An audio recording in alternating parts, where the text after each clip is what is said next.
The pandemic is far from over, but we're beginning to see the easing of travel restrictions. Ready na ba kayo mag-travel? If not, pwede naman tayo sa malapit lang and try the food of Siglo and enjoy a travel around the Philippines with their food. Come on, join me as I have a talk with my good friend, Alu Aran.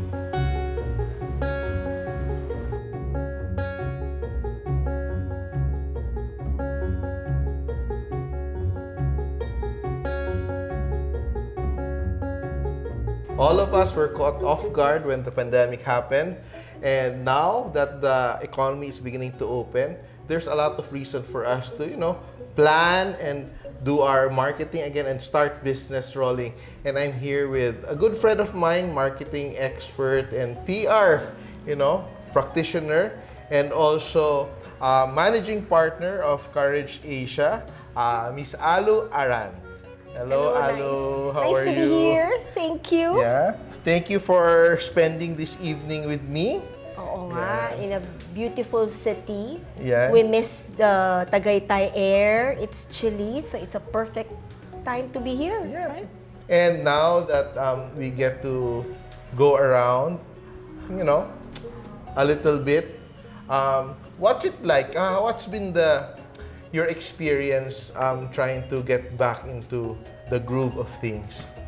There is a lot of difficulty that we encountered because a lot of restrictions. If you have young children, you cannot travel out. And if you have older parents, they can't also. But it's a good way for the couples, those in the middle range, to go out and try out. Alam mo, cabin fever is real. Yeah, we've been Talagang talking, diba, through the ng mental pandemic. health yon. So what the parents do and what the millennials are doing is to check out the place. Go back slowly. Slowly. Just make sure you do follow all the protocols. Wash hands, wear the mask, practice social distancing. But while it is difficult, I believe that because of that, we have heightened awareness of the experiences. Hindi na tayo basta-basta. When we go out, it has a purpose. Hindi tayo parang zombie na Oo, yung mindlessly doing yeah. things kasi we have to do this, we have to do that. Now, when you go out, it really has to have a purpose. And you really look for the experience. That's why we're here at Siglo today. Yes. Yeah. Kasi if you want regular food, you have it at home. Yeah. But if you want an experience of being pampered, cooking things na, you're not slaving in the kitchen 3 times a day, somebody else is cooking for you, then this is a perfect place to go.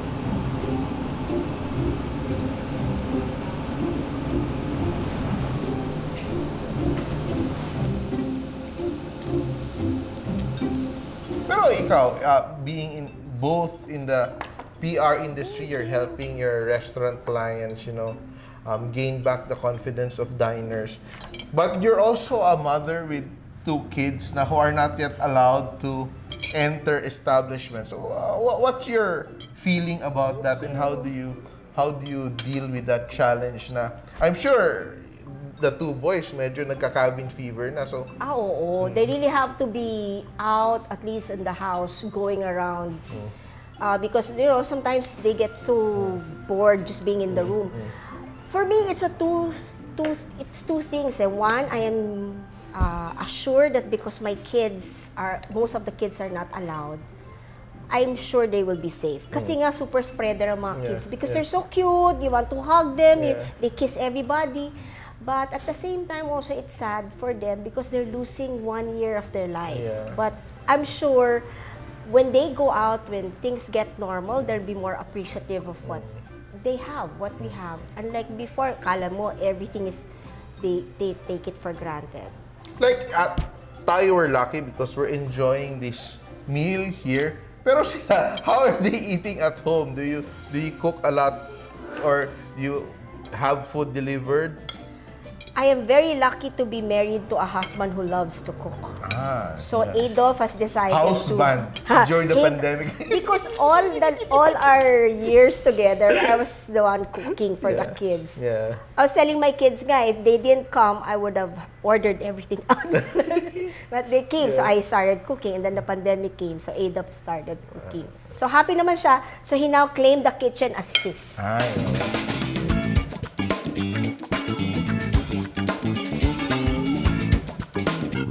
How's your sisig, right? The sisig lao is very, very good. Yeah. I think If there's one thing that they should go back here in Siglo, it's really for the sisiglaw. Actually, for me, it's not just like an appetizer. Parang ulam na rin siya, di ba? Actually, rice, please. Rice, please, di ba? Yeah. But this one also really reminds me of the original sisig, no? Yung sisig matua, which is the old-fashioned sisig na hindi pa naging sizzling. Hindi pa siya sisig. So, ito is very traditional, very straightforward.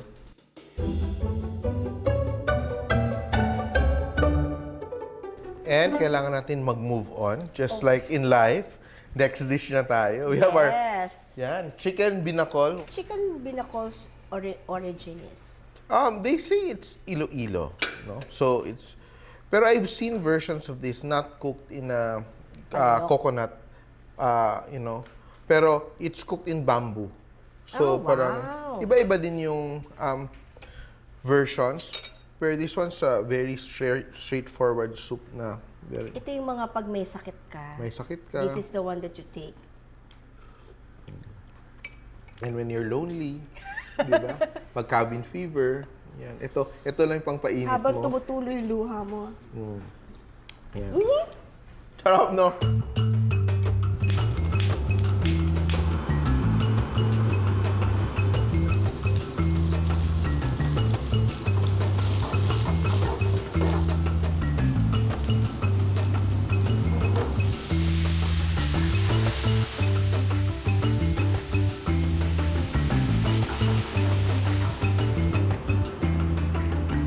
What's lagitik?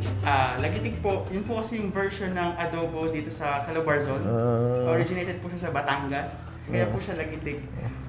Yung pong matatanda dati, maralaman niyo daw po na luto na yung adobong ito kapag lumalagitik na yung mantika from the pan. Parang pinatuyo, di ba? Cooking crispy. And kaya po siya may pinya, yung ginamit pong suka is pineapple. So this is the pineapple land. Thank you very much. Thank you. Di ba, so parang may kuan talaga yung... And pretty. Very pretty yung lagitik, di ba? Yung lagitik, ang ganda pakinggan, di ba? Parang siyang adobong kumikembot. Di ba? Pwede din ganun, di ba? Di ba? Anyway, pero ako gusto ko nang kumain. Sasayaw naman. Di ako masasayaw kasi lumambot na siya, di ba? So, yun. Wow, so what do we start first? Nalilito ako. Of course, start with rice. And this was so interesting, yung... This is the baked bulalo. Cardereta. Yeah.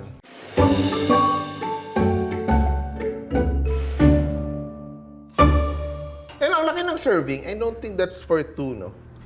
Parang may pang-take home ba tayo? Oo, meron pa tayong pang-take home yan. Or, actually... Midnight snack? Wag naman. Wag naman. Sa bagay, it's a meal on its own because it has may starch, carbs no? na siya. Actually, it's such a new interpretation of the dish. Pero, very comforting na parang it's still familiar. Di ba? Parang hindi yung parang, ano mong ginawa dito? Di ba? Sobrang Diba? fusion. Di ba? The only thing they changed here is the way it was cooked. And they incorporated kamote. Kami sa Cebu kasi, well, at home, when we make bulalo, which we call puchero, we have kamote instead of potato. So this one's something that really parang is familiar with me.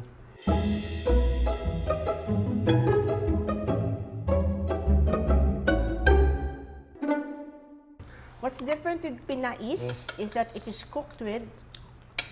It's wrapped. The Pina again, is a technique, a cooking technique. Parang impapilot, parang gano'n. Actually, ayaw kong kumain ng isda kasi hindi ko nakikita. Hindi mo nakikita yung tinik. Kasi wala akong kuhaan glasses. It's boneless. O, diba? It's boneless. For people like gosh. me. O, diba? They anticipated. I think that's one of the Diba? things. Yeah. That's a good story. Yeah. For PR, if you have dishes where you have anticipated the problem, Of the diner or Oo, that. for example, reduced sugar na siya, boneless na siya. Tapos sabihin mo, for example, the type of salt that you use is not the iodized. Because some people, they like the sea salt, yung mga ganyan. Yeah. I think this make good stories kasi it makes the diner think they were thinking of me. Yeah. And if I ordered that, I have kids at home, hindi na ako mamamblema naman yun, matitinik pa sila. So, I think that's a very anticipative move. And hindi tinipid yung gata. So, you really taste the coconut flavor. Then, again, buti pa yung pinais, na-reduce yung sauce. Kaya, medyo naglalangis na siya. Hindi siya nahihirapan mag-reduce. And I think there's dried kamyas, no? Dried kamyas. So, there's a bit of fruity acid. You want? I'll serve you. Ikaw, you're Bicolana.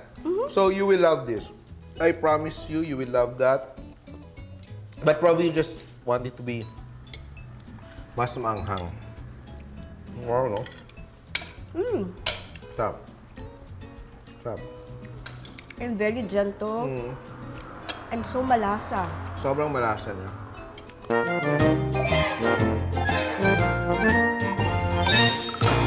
And now we're ready for dessert, di ba? Always end with dessert and leave room for dessert kasi sobrang mong daming nakain. Ang tatakaw namin. Pero this is another innovation from Siglo, and it looks like a parang fresh lumpia. Giant Parang fresh nagtataka yung tao, parang, di ba tapos sila kumain? Ba't bumalik sa appetizer? Ang tatakaw nila. Pero no, guys, this is a palitaw roll. So, parang di ba? So, sobrang, something new for me. Yep. Yan, and there's a drizzle. I think this is latik or chocolate. Yan. Okay. So, instead of the grated coconut na, di ba? Sorry. Instead of the grated coconut na that is, used to coat the rice patty, now it's Pinasok nila sa loob. Dito. So, yeah. So, actually, it's just the same elements, di ba? Then, Different execution. di ba? Yeah.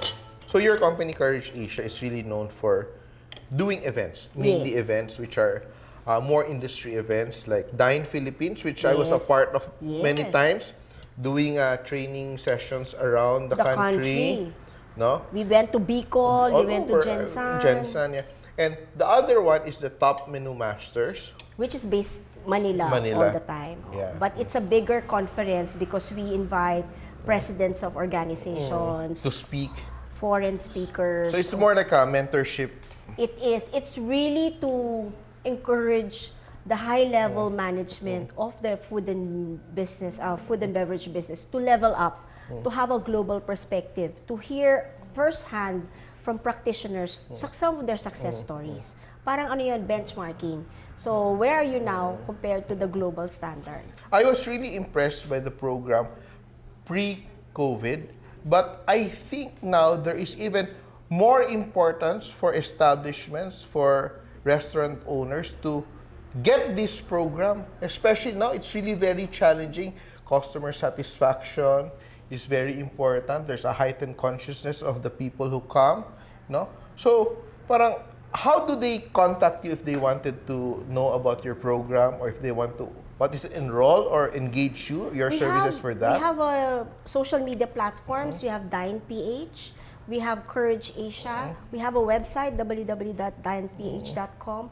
And all our contact numbers are there. In fact, we recently went to Batangas. Now we're going to different cities to introduce grit again because a lot of the restaurant frontliners, the wait staff, they kind of forgot how it is to be snappy.